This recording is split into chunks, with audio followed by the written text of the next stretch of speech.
the Anyone But Cam Fantasy Football Podcast.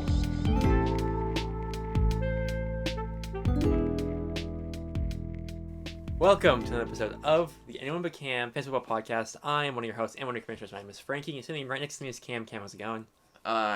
You know me, just sitting there, 4-1 in the league, just hanging out, big, chilling. How about yourself? Well, I see that you're 4-1 and I'm 1-4, and I've scored more points than you on the season, and it's just, I don't know, Cam. Do you feel bad for me? I guess maybe we'll talk about that later in the show. I was kind of, just planting a little seed that we'll come back to, but yeah. So it's a beautiful Friday morning. We had Thursday Night Football last night, a barn burner of a matchup. Thursday Night Football delivers once again with the Patriots versus the Giants. Some interesting fantasy stuff that we'll talk about. The Pats defense, probably the biggest headline of them all. But yeah, we're just going to get right into this next week. We'll start off this week talking about the waivers. We're going to go into a segment talking about Justin's MATLAB stats or other stats that he calculated otherwise. Along with that, we're going to be talking about the pain index, the pain rankings. We'll go over winners and losers from last week, do a preview of this week coming up, and then we'll do a mailbag. How does it sound to you, Cam? More like a mail pouch, because no one sends any questions. Yeah, I mean, it's really all... Mailbag is essentially just turned into the Dylan... talks about himself corner. You know what I mean? Which, I mean, nothing wrong with that. All right, let's move here quickly through the waivers because there wasn't a whole lot going this week besides for the one big ticket item, which was Gerald Everett, who was bid on by, I believe, 7 different players and eventually went to Dylan for $46. The next highest bid was Lassie at $41, so really just right on the money for Dylan bet-wise. But yeah, 7 different owners. Neither of us bid on him. Yeah? But, we're both set at tight end, you know? Feels good. I think so, although I only have one. But I guess we'll get to this a little bit later, but of anyone who didn't bet on this, I was very surprised that JP didn't, considering he lost Evan Ingram and his backup tight end is Hunter Henry, who's coming off of injury for the first time this season.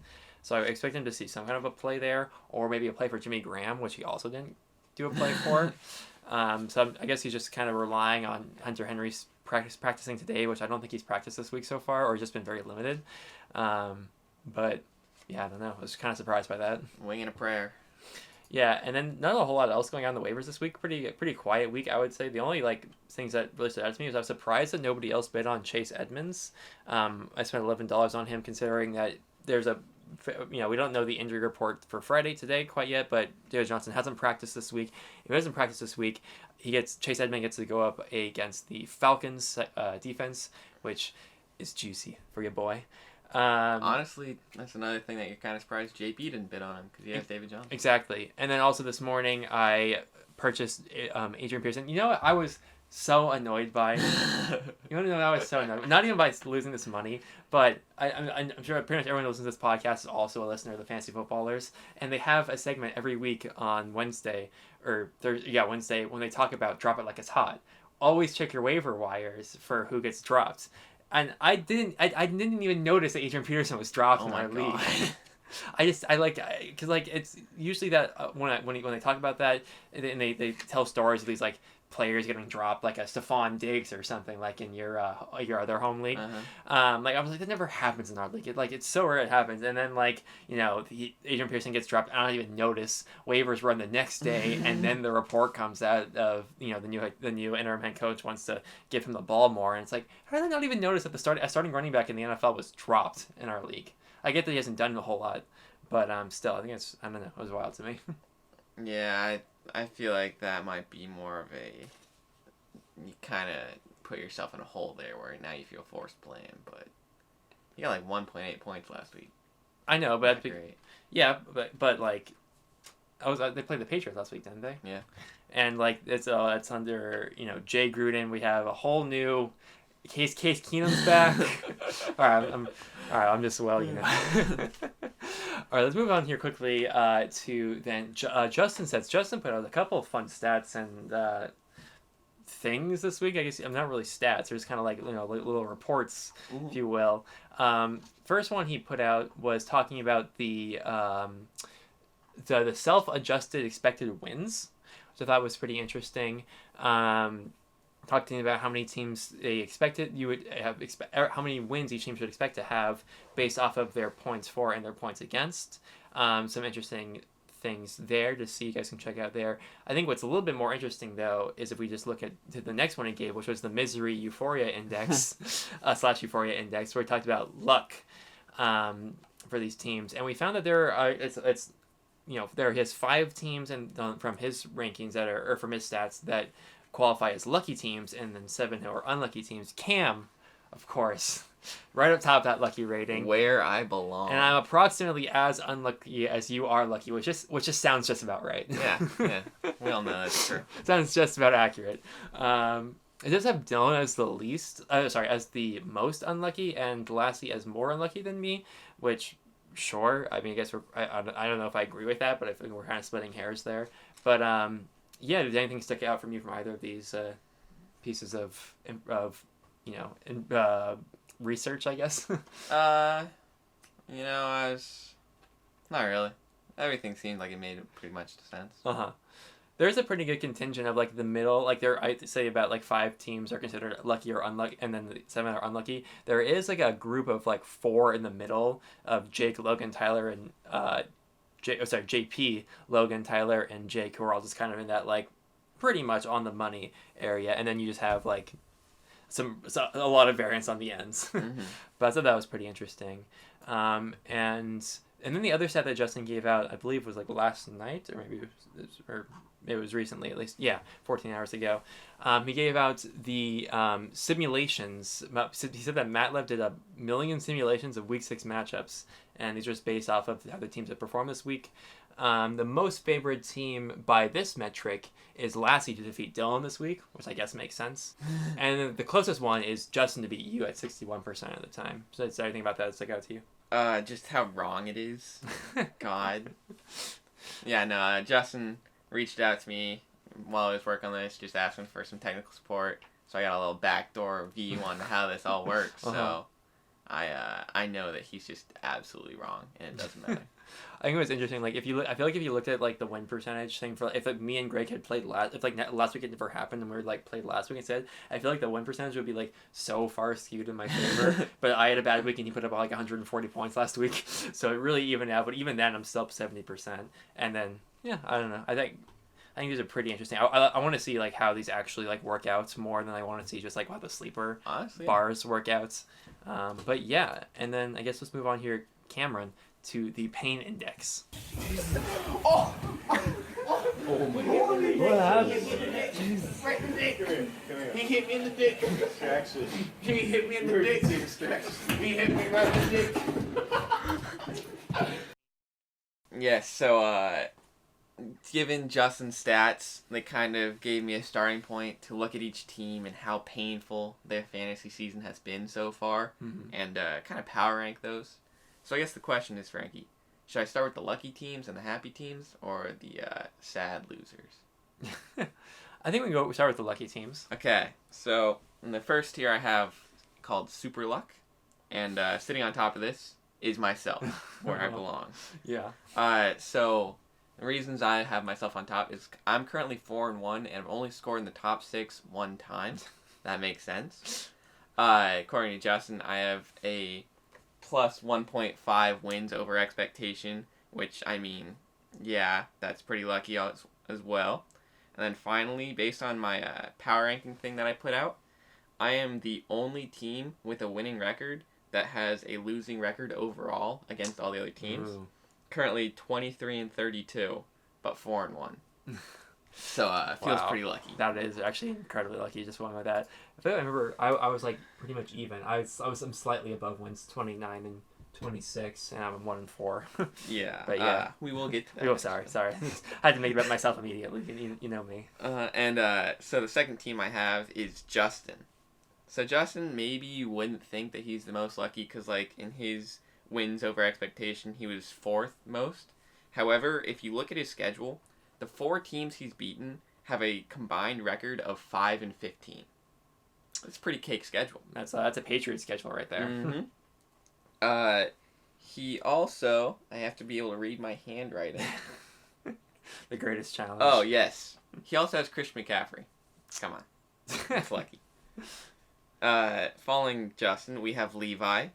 Levi, obviously, this isn't all about luck. This is just about how easy your life is. And Levi has been cruising so far in life.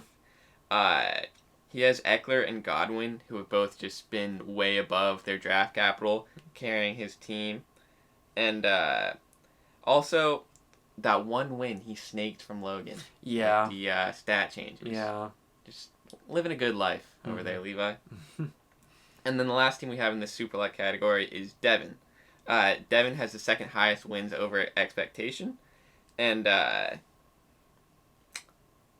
you could feel kind of bad about him because he does have a couple injuries in his season with Alshon Jeffrey.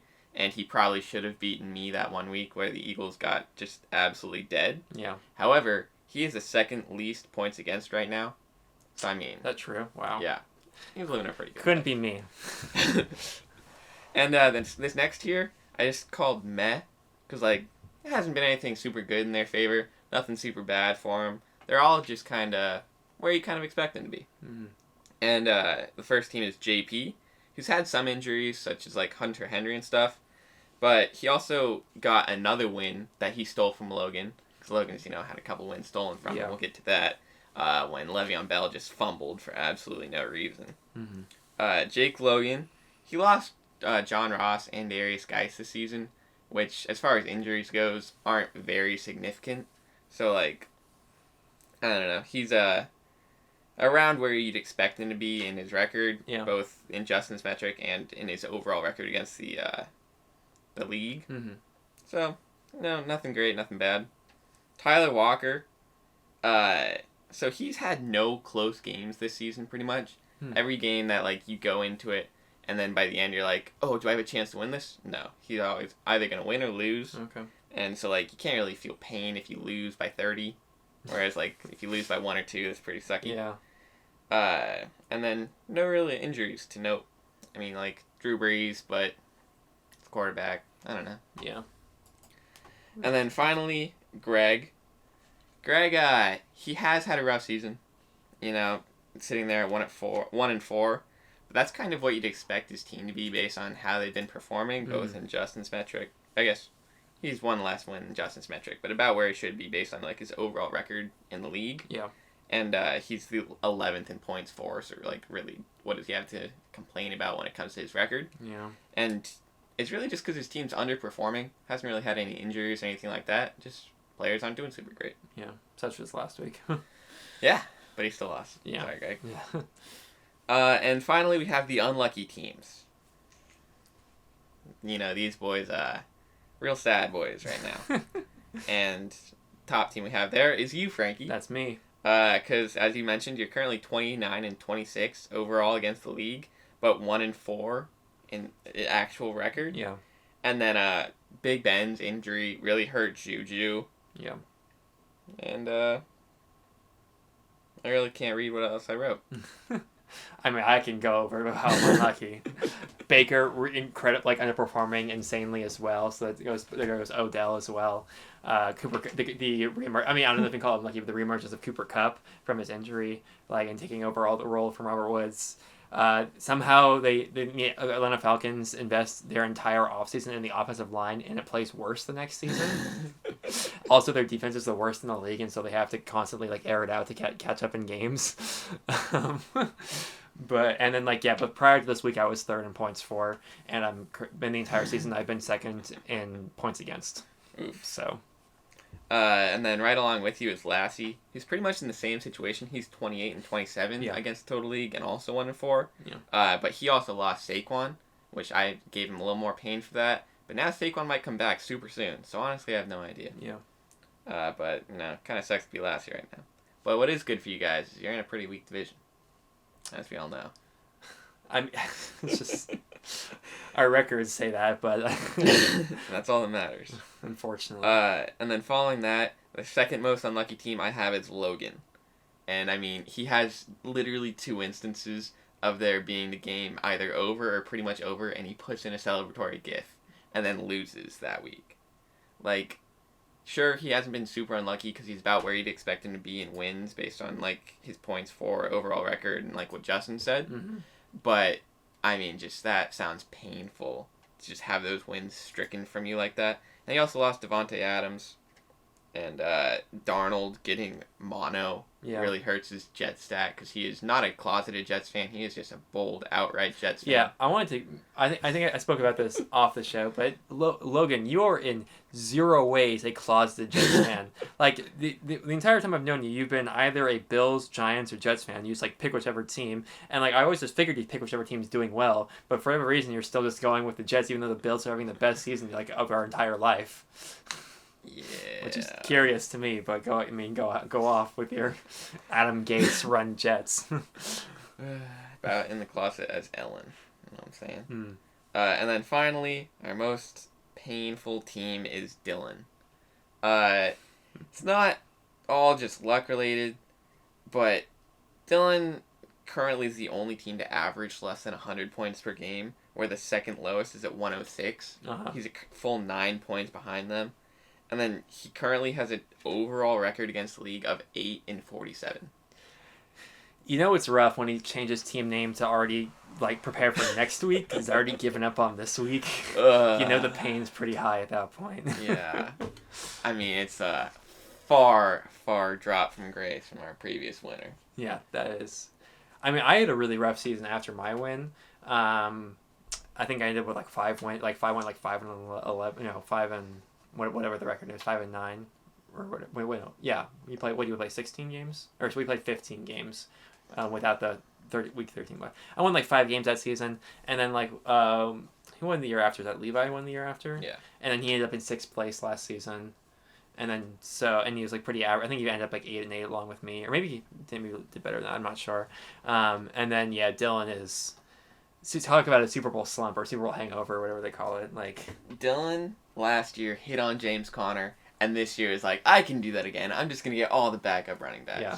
And then not so easy, is it, Dylan? Dylan and I were texting last night about potential trades, and like it just turned into a self pity fest for the both of us. So I was just like, all my supposed studs are underperforming, so not only can I not start them, but I also can't trade them because I've been trading them at their floor. And Dylan goes, well, at least your entire like roster isn't just backup running backs. So I was just like, sounds like you have a low T problem. Dylan's like, yes, very low T. But yeah, those are the pain index rankings. Yeah. Alrighty. And yeah, let's just move on to the winners and losers of last week then. All right. Cam, you have the winners this week, and we'll start off here with Levi. All right. So Levi, if you look at his team, Deshaun Watson, Michael Thomas, and Chris Godwin combined for over 100 points between the three of them. Yikes. Like, Wow. Jesus. Everyone else was, like, fine or maybe a little disappointing on his team, but it literally does not matter if you can have those 3 players do that every week. Yeah. Yeah, that's pretty much all I have for Levi. The only thing I think of Levi is that he managed to have a guy Goose and still put up 162 points in Sammy Yeah. Watkins. That's insane.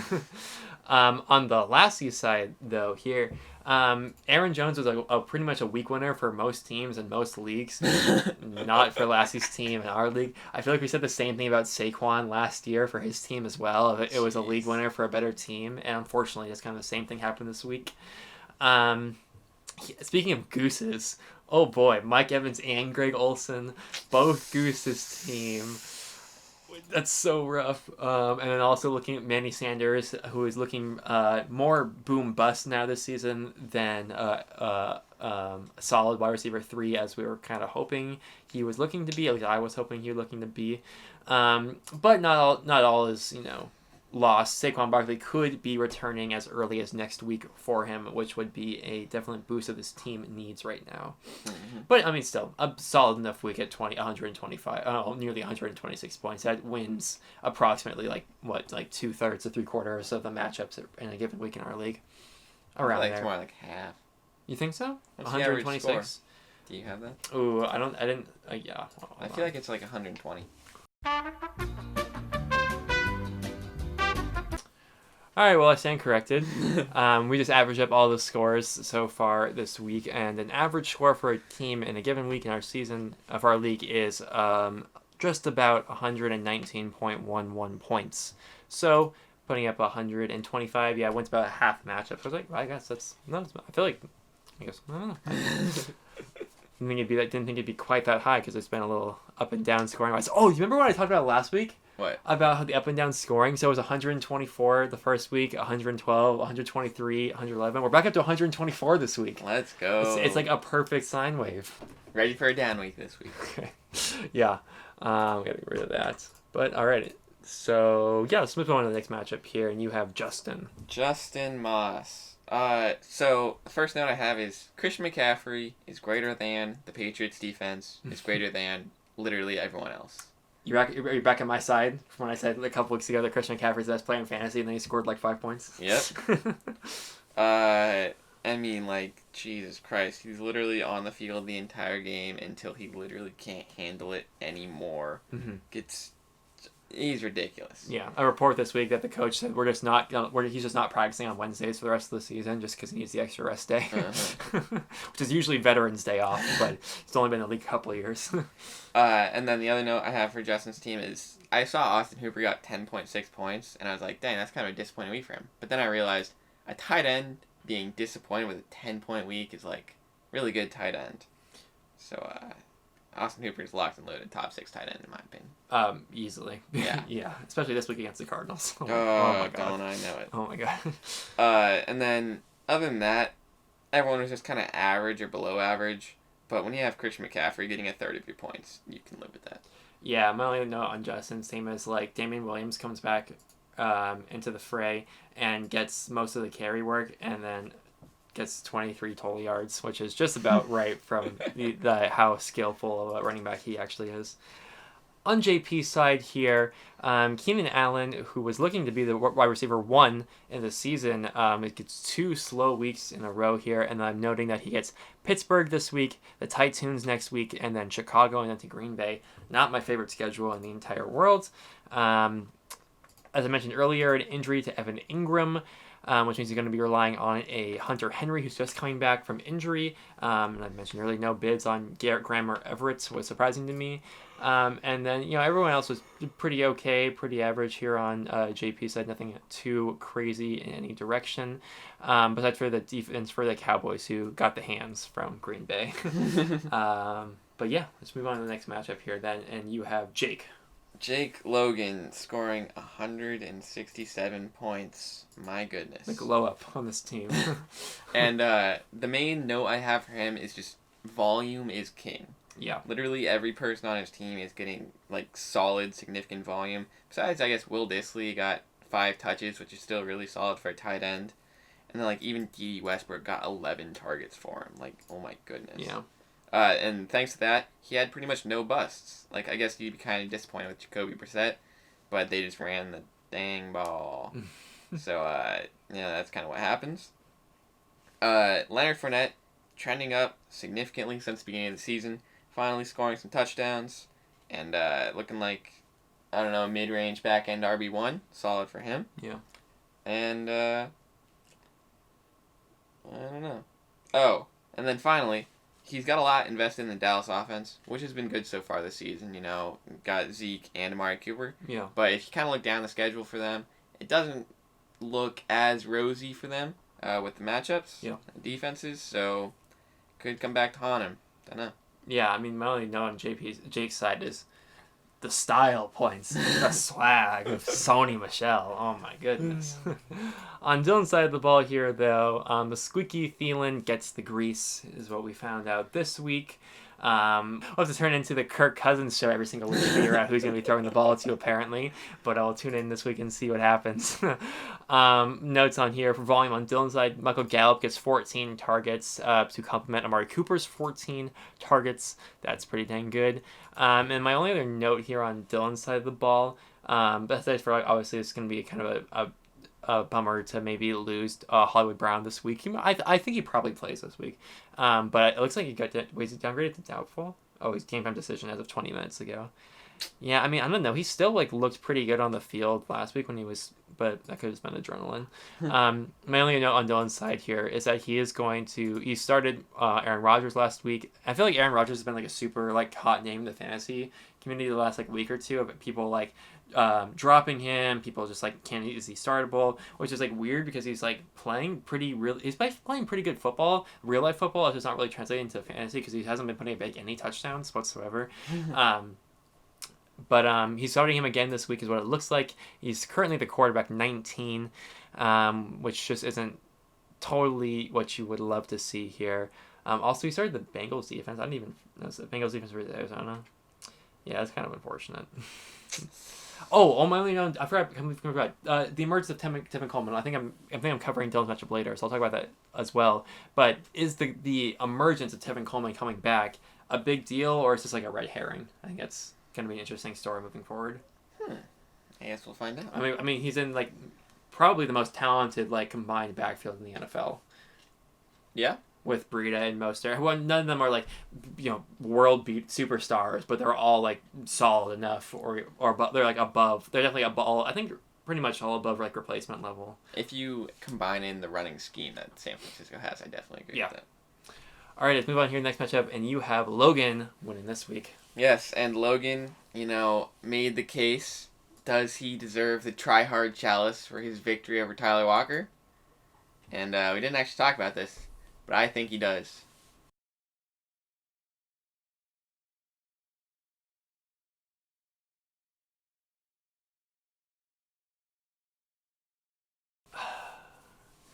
Well, I don't know. You asked him, and you asked him if he would rather lose the championship or win consolation, and he gave a non-response.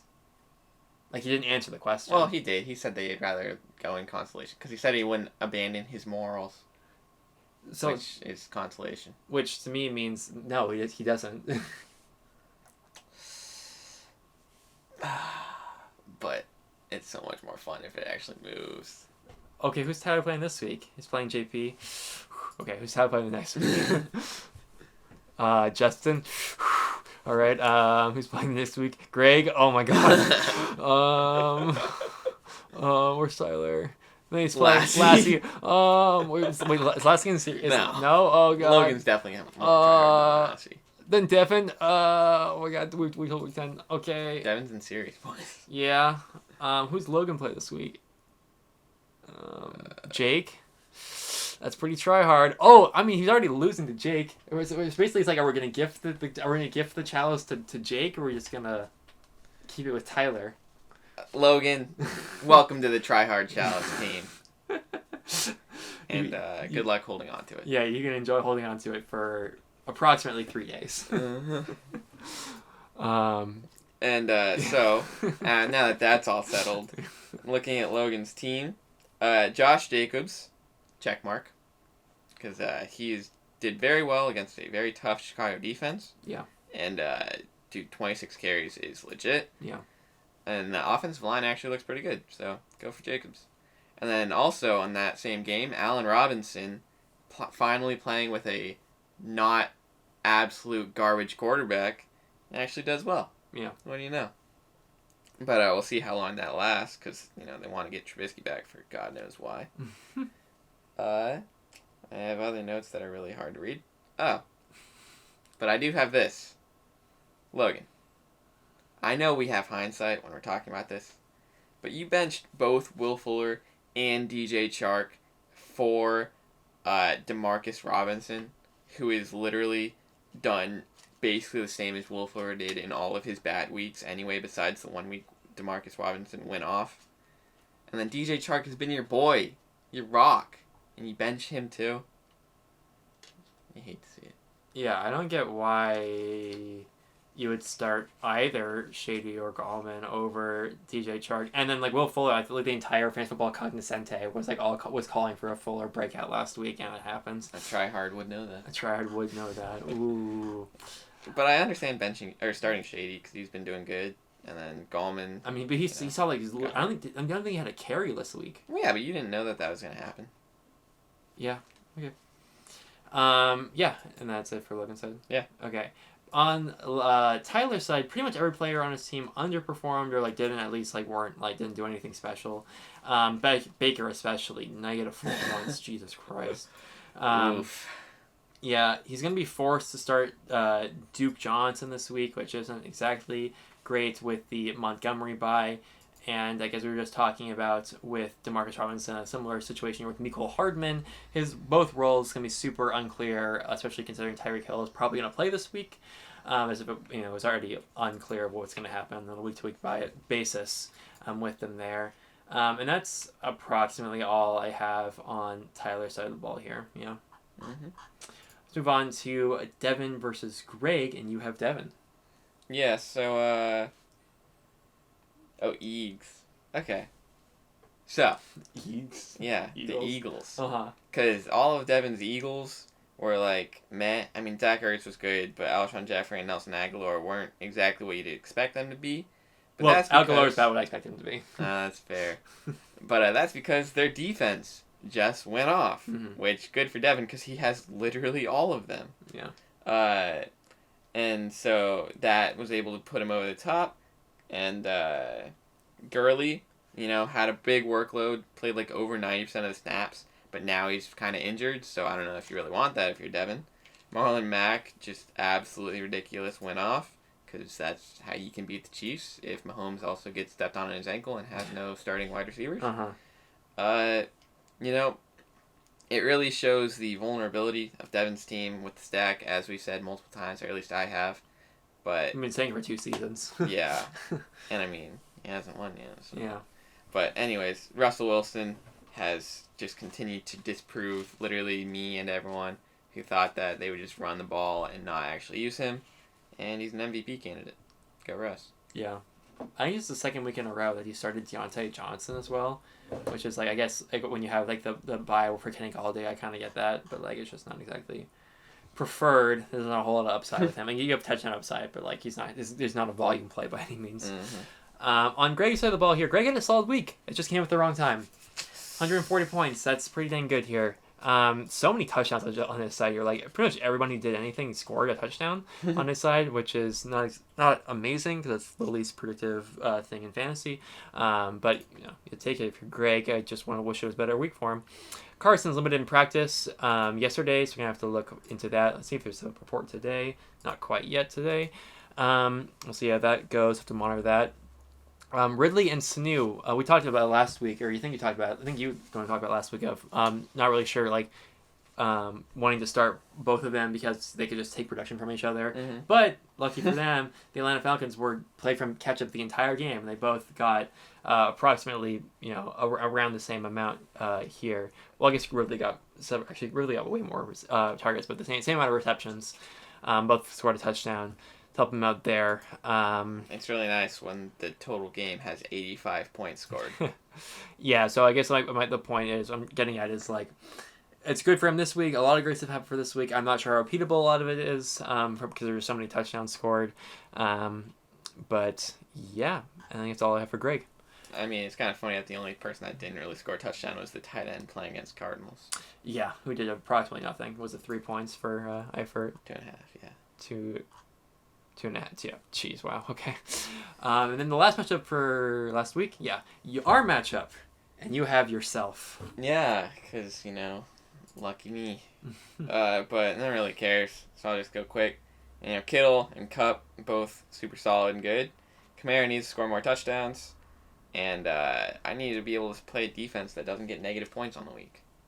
Would be nice for you. I feel like it's been a storyline we've done. I've been doing pretty good on defense, streaming wise, and you have done absolutely terribly.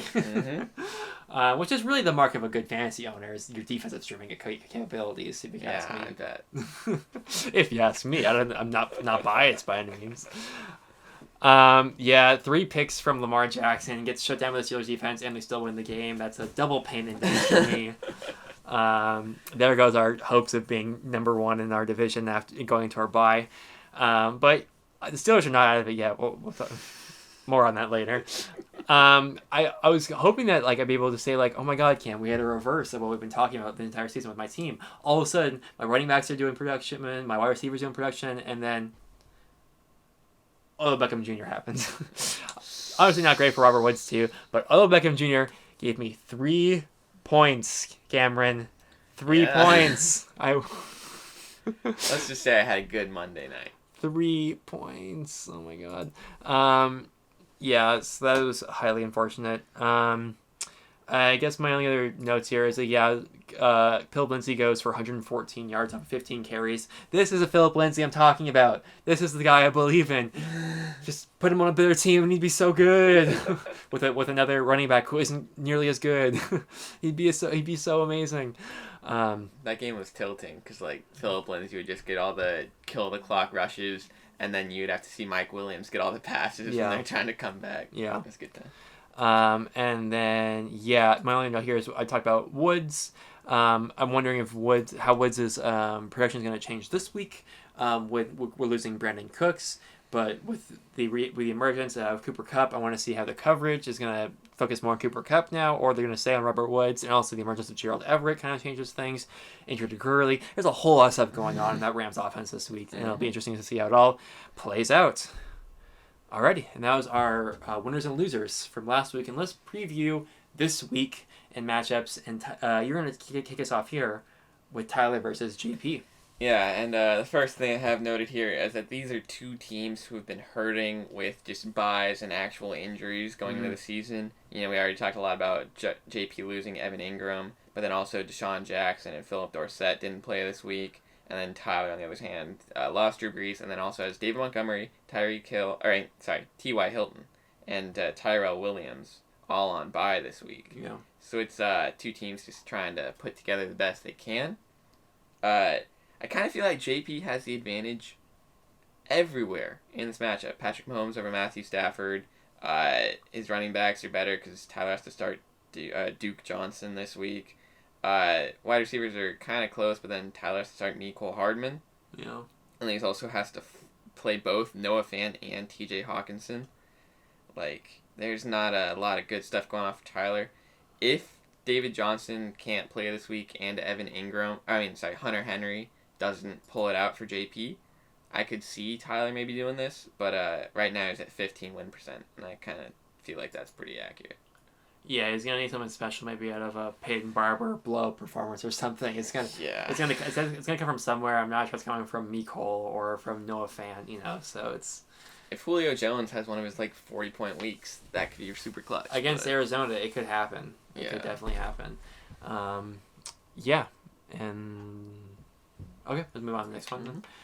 Next up, I have the next matchup here, and I have Jake versus Logan. And I think we've talked a little bit about his matchup already. Pat's defense, what can you say about him? As been said already. Sonny Michel, it gives him another good week as well.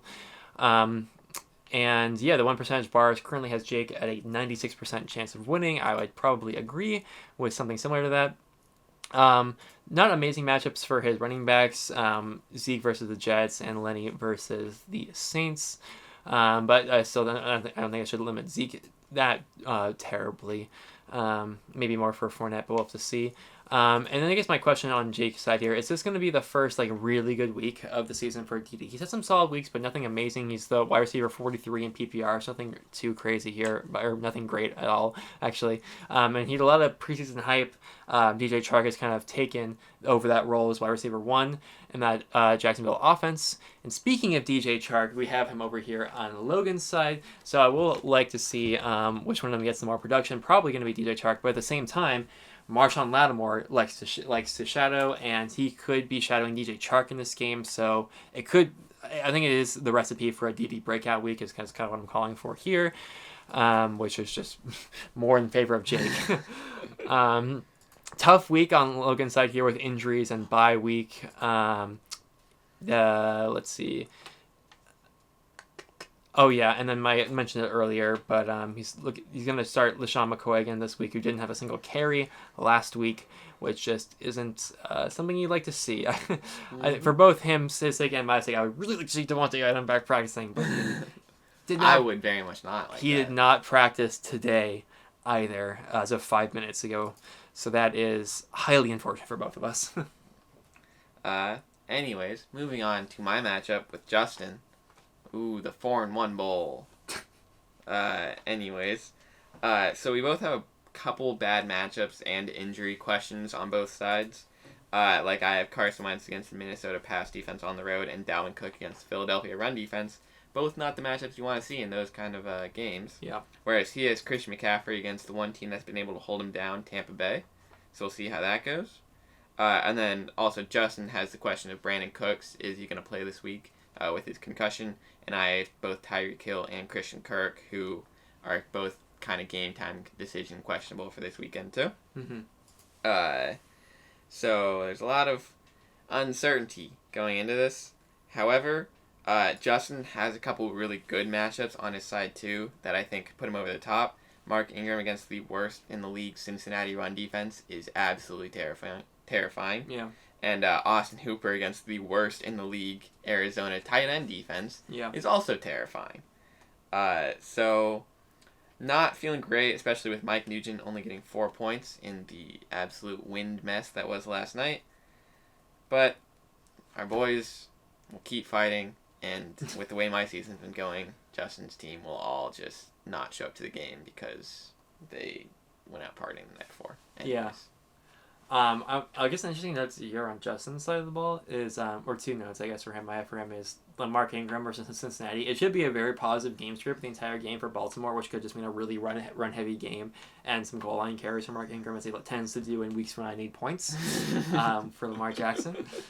And then also he's playing Preston Williams this week, who's a player that I really believe in. I have him on my taxi squad in Dynasty. I think Levi dropped him earlier this week. I feel like Levi's been holding on to him for most of the season, if I remember correctly.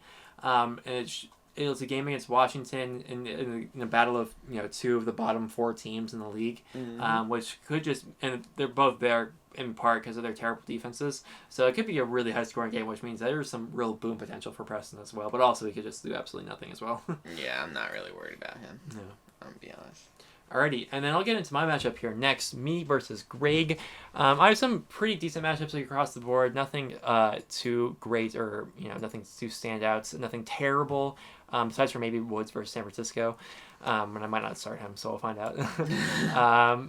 But hopefully, like I said, Lamar Jackson should be a very positive matchup game script against the Cincinnati Bengals, but it could be too positive, which doesn't necessarily mean a lot of points for me. Hopefully, we'll see how that works out. And yeah, I think I have some pretty interesting start sits this week. Now that I've acquired both Adrian Peterson and Chase Edmonds. If David Johnson doesn't practice today and is not going to play or something like that, I think Chase Edmonds is a really good start against the terrible Atlanta defense. And with the new head coach or the new coaching and Washington there against Miami, it could be a very run heavy game for AD. So I don't know. I have some real decisions to make this week. Do you think possibly you are overthinking it? No. Okay. I feel like I've underthought most of my matches. I feel like I've really stuck with my guys so far this season, and maybe it's time to make a move. I feel like, we'll see. On Greg's side of the ball, he has some pretty good matchups this week, which is unfortunate for me. But Tyler Boyd should be able to be the wide receiver, the future wide receiver, and the wide receiver 1 for Cincinnati against Baltimore, a very beatable secondary.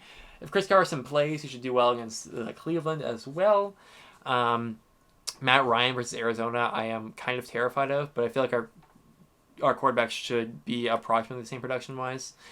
Also on Greg's side here. Oh, yeah, he's starting Jordan Howard over Miles Sanders this week, which is kind of an interesting... I mean, he's outscored him most of the recent weeks, right? Yeah, I believe so. Well, I'm not pointing out to be like, oh my god, why is he doing that? It's just, I guess it's just something that I feel like a lot of people coming into the season would not have expected at this point, to be starting Jordan Howard over Miles Sanders. People would have expected Miles Sanders to really take over the chokehold of that position, as I expected, as I tried to trade for Miles Sanders earlier, and Greg denied me. Thank you, Greg. If I were Greg, I would start Diggs over both of them. Diggs over both of them? Yeah. Diggs against Philadelphia, huh? Yeah. Mr. 4 targets last week, Diggs.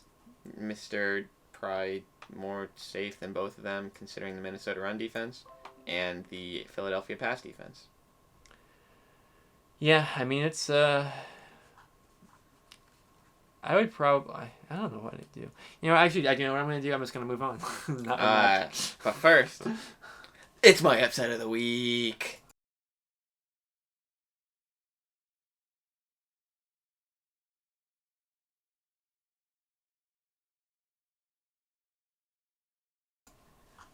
I don't think you've ever called an upset against me before. Yeah.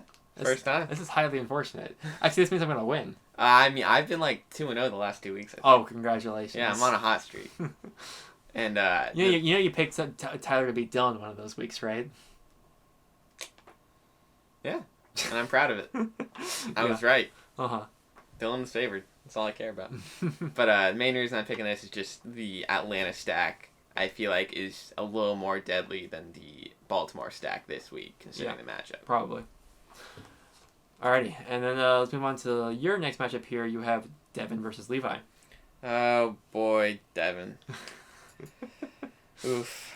We talked about it before. I talked about it pretty much every week. The Minnesota stack, and this week, I mean not the Philadelphia stack, and this week, I have to start Carson Wentz, and I absolutely hate it, and that means I hate all of your Eagles players too, because, I mean, just they're on the road against Minnesota, where Minnesota actually plays well, and I'm just not feeling good about it, and then especially when you're playing against Levi, it's not great. Oh my god! I was looking at, like you said, you have to start Wentz, and I was looking at the waiver wire for quarterbacks. It's disgusting.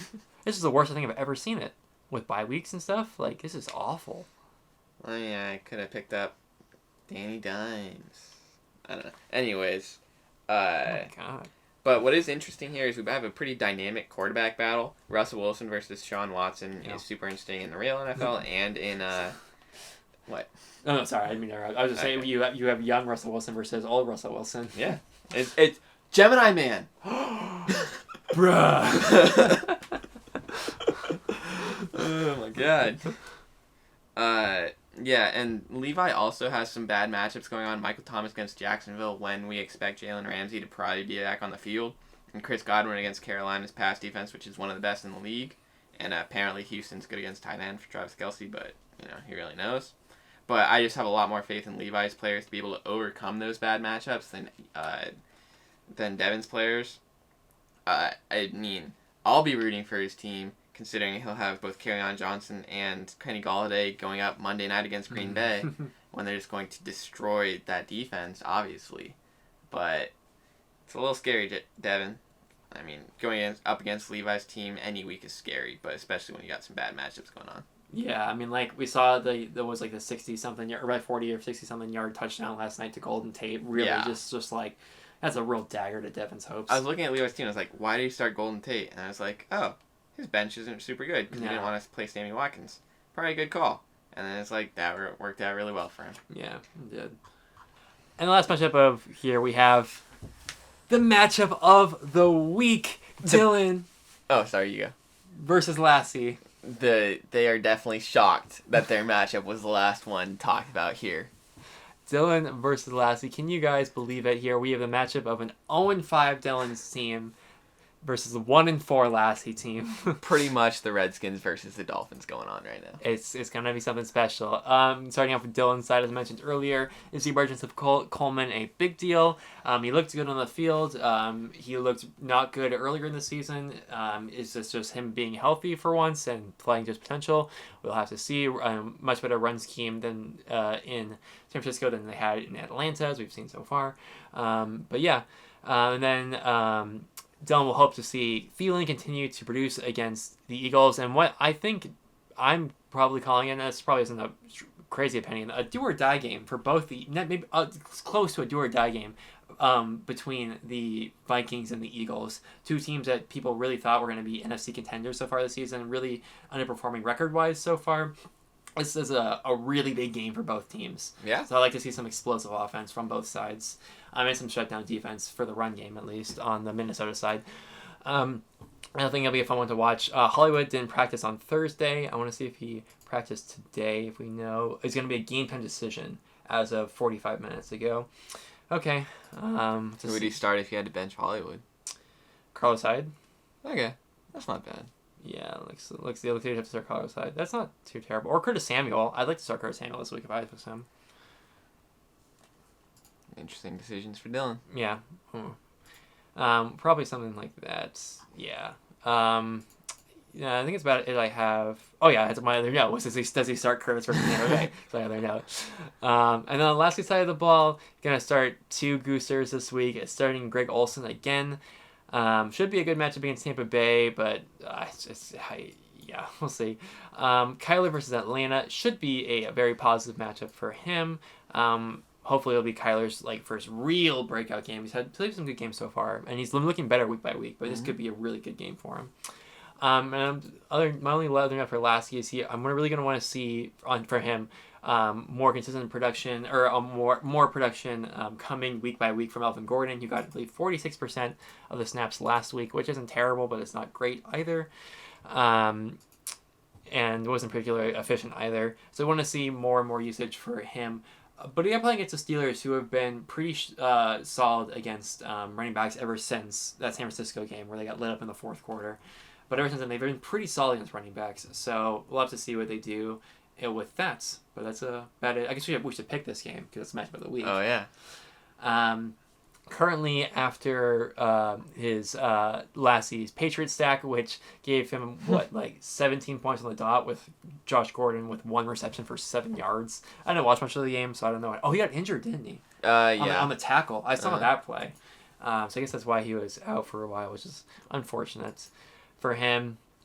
But, yeah. If I were to pick a team here, I'm probably going to go Lassie just because I think Greg Olsen could have a really good week, and I think Kyler Murray should have a good week. I think Mike Evans have a good week. Wow. Actually, I don't know. I'm not really looking at it. I'm not really sure. Do you have a take on the matchup? I mean, my gut says Dylan. Well, actually, no, because there's a reason why. Dylan, as we know, is famed for having awful quarterback starts. Uh-huh. And he will be relying, begging, pleading for Aaron Rodgers to do good for him Monday night. Yeah. And just the football gods will see him rooting for his staunch rival.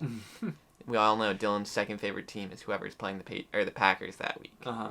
And just the pure, two-facedness of this will bring Dylan down. Yeah, Lassie the win. I mentioned that earlier when I was covering him as the loser of last week. Having to start Aaron Rodgers again this week. I think Aaron Rodgers I just don't know if he has any upside this week. I don't know if he has really any upside. I think that the Lions come out. I think the Lions probably come out and win that game, in Ford Field, but still, yeah, I'm probably gonna go Lassie on this one. This is in Lambeau. Just saying that. Oh, it isn't Lamb. Oh, shoot. Yeah. No one expects us to win. It's okay. Think so? I don't know. I think I'm picking the Lions to win, and I'm picking Lasky to win. Yeah, way to be wrong twice. Put it on the board. All right. And that's it. And also, go ahead. We have to mention this is a Dylan. It's like a classic college look-ahead game, where you drop one because you're looking ahead to the next week, and he is already looking ahead to his marquee matchup with you next week. Yeah, I think we both have some. I remember we both have buys, a lot of buy issues this week coming. Yeah, I remember looking at this week 1, and being like, damn, Dylan and I have a lot of buy issues. I have more buy issues, so we'll have to see about that one. Wait, is Odell Beckham on buy? Odell Beckham's on buy. I don't have to start him next week, Cam. I don't have to start him.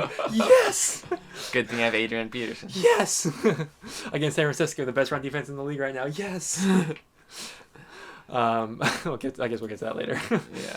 But yeah, that's it for the preview, and let's get into our one mailbag question here. Dylan wrote in, of course.